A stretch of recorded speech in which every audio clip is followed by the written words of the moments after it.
Dear my student, ভূগোলের সন্ধানে চ্যানেলে সকল মাধ্যমিকের ছাত্রছাত্রীদের স্বাগত জানাই। আমি আজ তোমাদের মাধ্যমিক ভূগোলের যে বৃষ্টিপাত কী এবং বিভিন্ন প্রকার বৃষ্টিপাতের সম্পর্কে আলোচনা করো। তোমাদের পরীক্ষাতে, মাধ্যমিক পরীক্ষাতে খুব গুরুত্বপূর্ণ প্রশ্ন।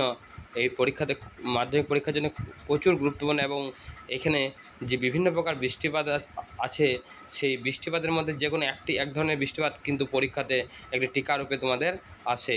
তাহলে চলো আমরা দেখে নিই কীভাবে যদি সঠিকভাবে ভালো করে বুঝে এবং লিখি, তাহলে সহজে আমরা এই 5 নম্বরটা পাওয়া যাবে।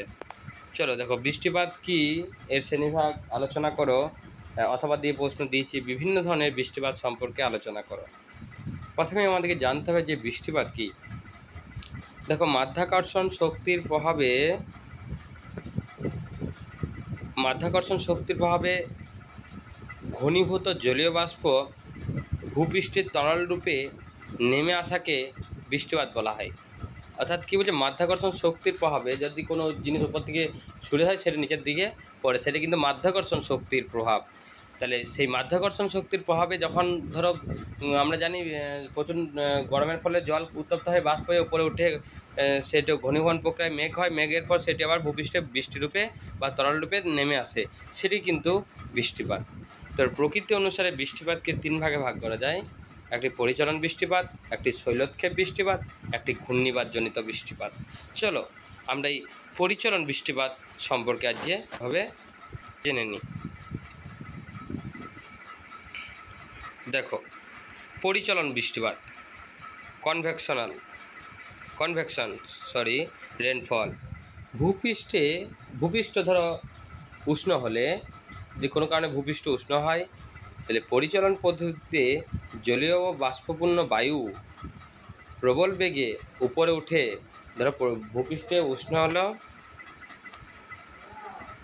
যদি ভূপৃষ্ঠ উত্তপ্ত হয়, তাহলে কী হয়, পরিচলন পদ্ধতিতে জলীয় বাষ্পপূর্ণ বায়ু প্রবল বেগে উপরে উঠে শীতল ও ঘনীভূত হয়ে যে বৃষ্টিপাত ঘটায়, সেটি হলো কি পরিচলন বৃষ্টিপাত, কনভেকশনাল রেনফল। অর্থাৎ নিরক্ষীয় অঞ্চলে সারা বছর ধরে বিকেল দিকে এই বৃষ্টিপাত হয়।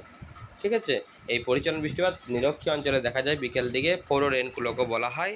সেই প্রত্যেক দিন বিকেলের দিকে যেহেতু বৃষ্টিপাত, এই পরিচলন পদ্ধতিতে বৃষ্টিপাত হয় নিরক্ষীয় অঞ্চলে, তাই এই বৃষ্টিপাতকে ফোরো রেনগুলোকে বলা হয়।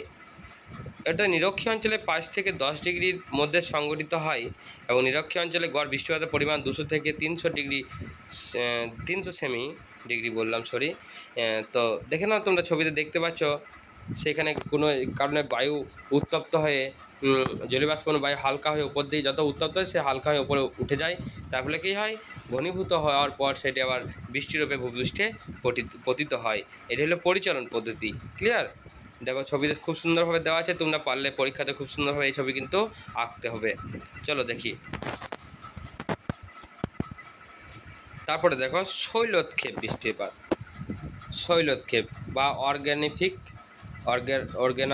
রেনফল। অর্থাৎ শৈল শব্দের অর্থ পর্বত বা পাহাড়, আর উৎক্ষেপ শব্দের অর্থ হলো উপরে ওঠা।